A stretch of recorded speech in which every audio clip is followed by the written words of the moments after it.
Welcome to the Datajoin podcast, where we dive deep into the world of data and analytics. I'm Marcel Stefanini, your host, and today we have a very special guest joining us. But before we introduce her, let's talk about what we do here at our Datajoin podcast. Our mission is to bring together the brightest minds in the industry to share their expertise, insights, and stories about how they're using data to drive business success. Whether you're a data scientist, a business leader, or just someone who's interested in the power of data, this podcast is for you. And now it's my pleasure to welcome our special guest today. We're thrilled to have our Thao Ngo. She's the Senior Vice President of Marketing at Uptempo. Thao is a seasoned marketing leader with over 20 years of experience building world-class teams, generating sales-ready leads, and creating brand awareness for tech companies of various size. She has an impressive portfolio of marketing knowledge that includes marketing strategy, demand generation, content marketing, product launches, and even more. At Uptempo, Thao leads a global marketing team of creative, kind, and thoughtful lead marketers. Uptempo is a leading innovator in the marketing performance management space, providing a complete end-to-end marketing operations suite that enables marketers to achieve marketing business acceleration, plan better, spend smarter, and execute it with confidence. With more than 600,000 marketers using Uptempo, they are on the mission to help marketers go to the market faster and make calculated decisions with the visibility they need. So in this episode, Thao will share her insights and experience of building world-class marketing teams, demand generation, content marketing, and so much more. So prepare for your an exciting and informative discussion with Thao on the Datajoin podcast. Thao, it's great to have you on today. Welcome. Thank you. What an introduction. Goodness, I'm like, I want to meet this person too.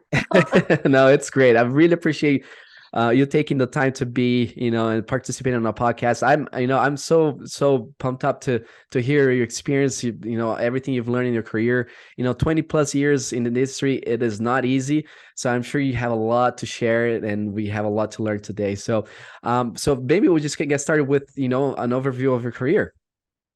Yes, so I'm a B2B marketer and I went to business school in marketing, but most of my classmates actually left and traveled east to Toronto to be brand marketers at CPG companies. And I hung around a lot of engineers in university. And so I was more interested in the Vancouver tech scene, which was really exciting and growing and different. So I've worked at scrappy little startups to bigger 800-person companies. And I've had my fingers in everything. So my experience is really wide in terms of the portfolio, which is a little bit different today. Everybody has their deep expertise. They're deep into, paid or deep into content. I've had to really do all kinds of different jobs, which has really helped me in my career. And I think is a little bit different than a lot of leaders as well. But yes, Nice. tech is where I've been, and it's been up and down again, as we see as well. But Yeah. very exciting. Right. Yeah, there's a lot going on in the tech world. I've just seen all those Mm, announcements of layoffs and so I much know. new technology coming into the our tech environment. So it's very exciting at the same time, a little bit frightening, but I feel like Mhm. we're there's so much we can still do and in this world of tech. But yeah, thanks for sharing that. So if let me ask you a second follow-up question. How is the recession changing the kind of data marketers are expected to provide? I mean, I think marketers are very comfortable providing the usual data in terms of leads and pipeline and opportunities and Right. website and SEO, et cetera. There's been a heavier focus on the financial aspects, that kind of data, especially now with the recession. So questions like, what are we already committed to in spending? Where can Right. you cut in your budget? What are you spending on, and what are you getting from it? What is your plan if we have to cut 2%, 10%, 15% of your budget? Right. So these are all the kinds of questions they're getting from their CFOs, their C-suite, et cetera. So they Mhm. really do have to have a pulse on their budget. And if you don't have the right tools, it is a lot of manual labor just to get this kind of data. So you have to be very focused on your budget, your spend, and your priorities right now. And that kind of data helps you. Conversely, even if things were going well and somebody says to you, your CMO walks in the door, if I had to give you $50,000 today, or maybe $200,000 today, where would you spend that money in order to get better results? I'm not That's entirely right. sure that a lot of people would have that answer. They No. would they would know where they would want to put it, what projects they're passionate about, but where would they be able to guarantee results if they had that cash right in front of them, right? So that kind of data, I think, is really what's under the microscope in today's recession: financial performance and data, that kind of stuff. Yeah, and plus everyone is talking about cutting back on costs and budgets, so Yeah. that's across the board. So it definitely helps to Mm-hmm. have that insight of where really you're getting the most impact for every single dollar spent. So I agree. It's Yeah. great to have that. And then I've seen this, happening for the past 6 months, and well, thanks for explaining that. So as a follow-up question, how can marketers then with varying degrees of financial knowledge get on the same as finance for a more collaborative relationship? Yes, yes. Because even though I went to business school, I didn't actually get training on how do you manage a marketing budget, right?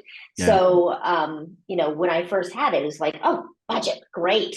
But with great power comes great responsibility. So it's not about, okay, how can I convince finance to continually give me more budget every year? There's a lot of things I have to learn just on the job about managing a budget. And when we talk about our customers, their budgets are not millions of dollars. They're Yeah. hundreds of millions, maybe billions of dollars in that budget as well. But there wasn't really a crash course for marketers and managing budgets. Hmm. And what I had in my career was just a spreadsheet. We'd use a spreadsheet, which I use for organizing my vacation packing list. And it's great for so many things, but you're managing a North American budget, and then you have to roll in the EMEA budget and the APAC budget. And you've got, tens of people putting their fingers in, deleting formulas, changing things. It's difficult to get organized no matter how great your spreadsheet is. And at the end of the day, what I noticed is our numbers in terms of, oh, I think I've spent this much this quarter, very different from what accounting had. And guess who the C-suite went with? They went with accounting's numbers, right? So Always. Yep. a big part of this is also just communicating, collaborating with your financial analyst, right? A big part of my learning was just asking a lot of questions with my counterpart in finance. Anything I didn't understand, what does this mean? Why do you need it? How does that relate to marketing? Or what are you trying to look for, etc. So when you have a better understanding of the role, what they're after, and it's not that finance is looking to cut all the time or Hmm. justify things. They just want predictable forecast.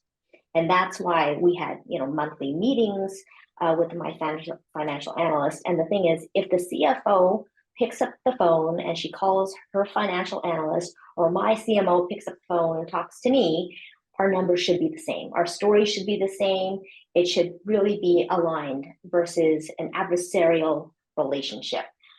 So this is the kind of stuff that doesn't get a lot of airtime because it's not as interesting, the finance part, but it's really what makes, just a marketer more business savvy and taken more seriously at the C-suite table. So I got really, really sharp with my budget numbers because I had the right tools and I met with my financial analyst on a monthly basis. And to the Right. point where our monthly meetings, it's not a surprise at all because I've been communicating with them throughout the month. They have access to my budget. They know what's going on. So it's kind of a quick sanity check as well. Just the other week, I heard somebody on the team saying, "Oh no, I think that T&E needs to be accrued this way." Blah blah blah blah blah. I knew that's not how it works, so I just connected with my financial analyst, and we were on the same page. So my financial knowledge was good enough to understand what was right, what was wrong, etc. So I think it's a matter of two things. One, having the right tools and having the right relationship with finance so you can work with them, understand it, and be partners in order to get the best results from that marketing investment. And anyone who works on the team, it doesn't matter if they're a content specialist or a designer or a growth manager, everybody on the team gets some budget 101 lessons. Yeah, So that's whether or right. not they want it, they will know how the marketing budget works, how we're investing, how to manage it. So one day when they are a marketing director or VP, they know how to manage their own marketing budget. So whether or not they like it, everybody on the team knows this and knows all the common lingo that finance uses as well. So I Yeah. think it is really important. Yeah, we see that a lot. A lot of times teams they're siloed, right? They kind of sit on their Yeah. own corner and they don't talk and they don't share insights, they don't share, financial data like that. So it's very important to have that. I agree 100% with you. So maybe shifting a little bit gears here, why do why do we see a rise in the marketing chief of staff role? Yes, I mean, our audience is marketing operations professionals, and they are always hard at work doing a lot of the integrations and fixing things in the MarTech stack, etc. What we've noticed is that there's a new role on the rise that focuses on planning and budgeting and measurement of performance. And I think it's arising from the need that the CMO actually needs a strategic advisor, somebody Right. that looks at the data in the budget, the data in the plan and performance, and help advise them on strategy and decisions, etc. And so I think this is a very interesting role that you see in large enterprises. So our large clients in CPG, global organizations have this role. And it is very similar to a VP of operations, marketing operations role. And what we want to do is really elevate people in a marketing operations role to get out of the weeds of just the tactical fixing the technology and being able to connect the dots from plan to performance, look at the data, and provide insights to the CMO because they're the people that's Mhm. closest to that data. They Yeah. have access to it. They just need that full picture and be able to be that trusted advisor to the CMO. And I think that's why you see a rise in this role. You have so many marketing operations people focused on fixing, and the CMO needs this advisor. And so you're seeing this marketing chief of staff role. So it's interesting to see like Yeah. where that will go. Will we see more of them, or will we see more of VP of marketing operations, or what will happen there? But it is definitely something that we're seeing on the rise. Interesting. Yeah. So what demand strategy are you putting your money on right now? Yes, that's the golden question, isn't it? It Um, is. for me, and it's the thing is, my answer is not a quick fix, and it's certainly not Right. short term. Fair It's enough. com- community and conversation. So essentially, trust. So there's a lot of review sites, a lot of paid ads, all that kind of stuff. But if you're talking to a CMO or a senior marketing leader, and they are considering your piece of software, you know what they're going to do? They're going to pick up the phone and call their five CMO friends who have used the product or maybe are using something else and say, hey, I have this problem here. What are you guys using? Or have you considered X and Interesting. Y? Yep. That is how they're getting unvarnished, uncensored information. So I'm a part of six different marketing communities. There's a reason for that.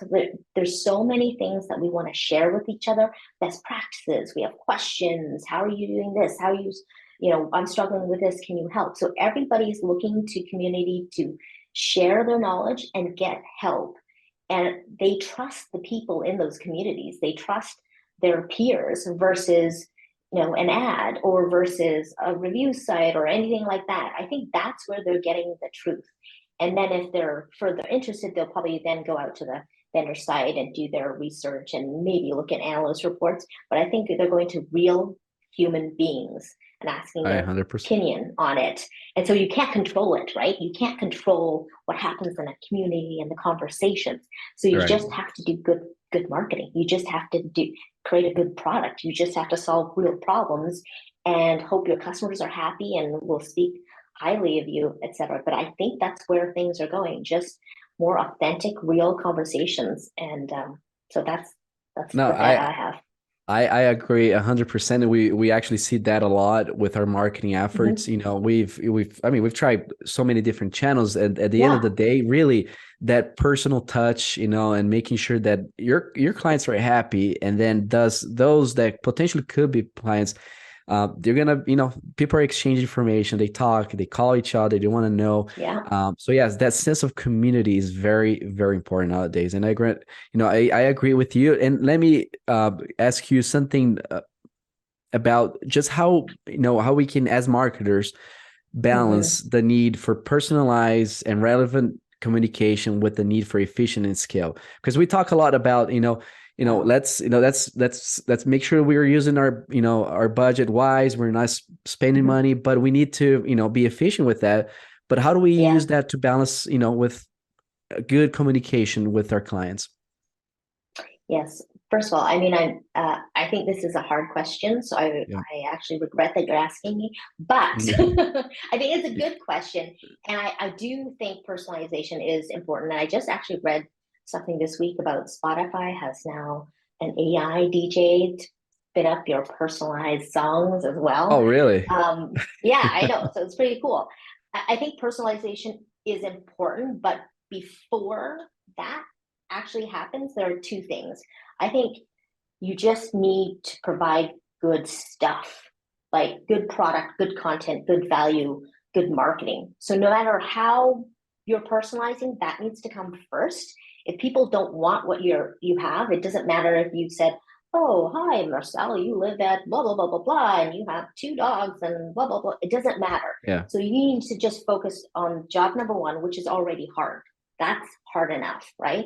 I think the second part, and I've seen this challenge so many times, is you have to be smart with that personalization, right? I agree. So we have so much data about people, but if if you don't use it in a smart way, then it doesn't really matter. So I've seen that so many times, like, hi, so and so, you've done this. I'm like, so what? Right? You know that information about me. How are you using it to make me understand what value you provide me? So I think that's a big struggle as well. Number two, how do you use that personalization in a smart way? It hasn't been very imaginative in my experience. I haven't seen anybody use it quite as well. Yeah. So I think that, I think Daryl Alfonso said in your last podcast, it's about creating amazing content for your audience first, right? So I don't think it's either or personalization and scale, and I don't know what that mix might be. But if you don't have great stuff and you're not using that personalization data in a smart way, there's no point. So you have to nail that before you get to that personalization. So that's my Great. roundabout way of kind of avoiding your question. No, I love that. That's so much. Yeah, thank you so much for explaining that. I feel like with your experience, you've seen the ups and downs of marketing throughout, so many years, and able to see that and where we're heading. How everything with all the types of information we have available, but people are still counting on each other to make timely decisions. So Thao, thank you so much. We're about done Mhm. here. I have a couple more, but this is more of like, what we call the funny questions, right? I just want to know you a little bit more, and then so our listeners can, perhaps, get a good laugh here. But I have 5 questions if you don't mind. And I'm gonna answer them. You can just say, whatever comes to your mind. First question: if you could have dinner with any fictional character, who would it be and why? Oh, I think I will provide a controversial answer to that. How is that? I, I would like to have dinner with Jesus because I don't Okay, know if he's real or not. I don't know. So good point. I would like to see. I would like to have a lot of questions answered either way. So Uh-huh. uh, you might be getting hate mail, but that's my answer there. No, I love that. That's great. I never thought of it, but it makes sense, right? I mean, if that's I don't someone you can know. talk to, I mean, that would be him. So, Yeah. what was the last thing that made you laugh out loud? It's a funny. We had a leadership meeting there across the company. There was like 20 plus of us on the call, and we were about to break out into smaller breakouts. to discuss certain topics. And during the call, I said, as long as I'm not in a breakout room with Jeff. And at the same time, Jeff said, as long as I'm not in a breakout room with Thao, we said at the same time. I'm like, oh my God, that is amazing. We just died laughing, and everybody was just staring at us. But yeah, that was something that made me laugh because every meeting that you have, because Uh-huh. I have like 9, 15 back-to-back meetings in a day, right? You Uh-huh. just want to have some fun. I mean, it's fine to be productive, but I always like to enjoy the meetings I'm in. So always have Right. fun. And that made me laugh so hard. Like, That's oh, so funny. yeah. And third question, if you could only listen to one album for the rest of your life, what would it be? You know, it would be a cheat to say I would listen to the greatest hits of all time album. No, I'm going to pick something that has just good memories. Is probably Oasis. What's the Story, Morning Glory. It's a Uh-huh. great album, and Okay. it's a great vibe. And yeah, you can even have it in the background as well. But that's big Oasis fan. Okay. Nice. I love Oasis too. And Yeah, then what's the most unusual food you ever tried, and did you like it or not? that's a good question. I had so many things I've tried. I Really? did try frog legs the very first time I went to Paris Oh, in really? my From all 20s. places. Yes. Yeah, yeah. It was Paris. Frog legs, and I actually enjoyed it. And I hate when people say it tastes like chicken, but it kind of did taste like chicken. It has a consistency, so I did enjoy it. I love that trip, and frog's legs was not something I've had before, and I call it. I think it's adventurous. It might not be an insect, but it's different. You know what? I've had the same thing. Well, not in Yeah. Paris. It was actually in New York. We went to this Ah, fine restaurant actually, and then we had that yeah. as an Fancy. entrance. So it was really, I liked it though. It was really Yeah. good. Yeah. But it tastes for me, it tastes like chicken. So there you go. Maybe we had a different Yeah. experience with it. Exactly. Yeah. Yeah. And last question before we end everything here: if you could ever travel anywhere in the world right now, where would you go and why? Well, because I'm going to assume that you're going to pay for the bill, then I'm going to say Well, Australia because it's expensive and it's very far, Marcel, if you're treating me. Because I believe it's sunny and warm there. I think it's their summer. yep. And so we're into our winter right now, and it's been on my top 5 list for a while. So I've never gone down there. It's a big trip. And so I would go there for the sunshine, the beaches, and just hang out there. Love Thank it. you very much for that tip. Yeah. Okay, well, well, I'll talk to you later then. We'll just make sure we got the. Well, Yeah, Tal, thank you so exactly. much. Your experience it really helped me understand a little more, about marketing. Thank you so much for your time. Do you have anything else to add to our listeners?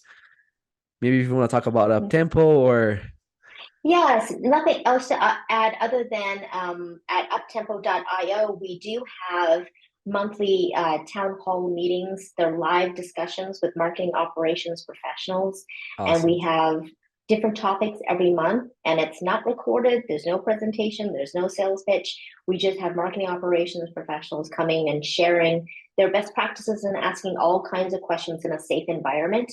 Additionally, we'll be launching our Slack channel as well for marketing operations professionals as well, so they can continue the conversation there. So those are the Awesome. two things I'd like to mention. And like I said, it's about adding value. It's about community. It's good content. So Good. uptempo.io. Uptempo.io and awesome. Love it. And then if people want to follow you, LinkedIn, Twitter. Yes, follow me on LinkedIn, Twitter. I'm happy to take connection requests so long as you have a little note on who you are. That's fine. I just get random ones all the time. Like, do I know this person? Who do I know? Everyone Like, does. just a little note. Just a little note. That's all. Uh, uh, Yeah.